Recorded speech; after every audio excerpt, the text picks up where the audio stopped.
जातानी कमाए बाटे पेट के सवाल हो, रखी हो ये रानी तू अपन ख्याल हो। अरे हम कैसे अकेले रहो रानी जातानी कमाए बाटे पेट के सवाल हो, रखी हो ये रानी तू अपन ख्याल हो। अरे हमसे ना रहल जाए आज पानी मजबूर से जातानी दूर, जोनी तू कबो घबरई हो। ए राजा जई हो त कमई हो, बाकी हमके ना भूलई हो। ए राजा जई हो त कमई हो, बाकी हमके ना भूलई हो। बुझल ए राजा जई हो त कमई हो।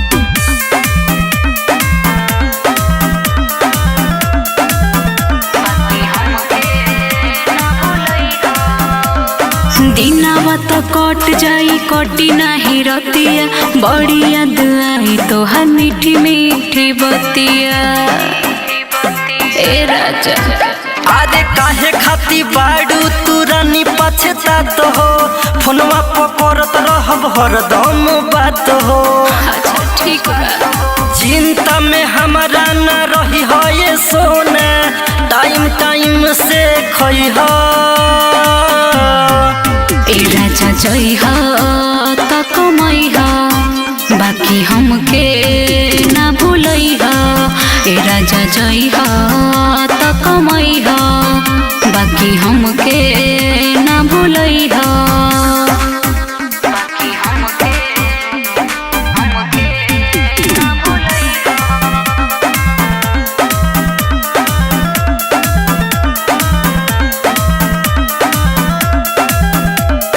होके नहीं कुछो लगताई है डर हो, चिंता सतावता दिन दोपहर हो।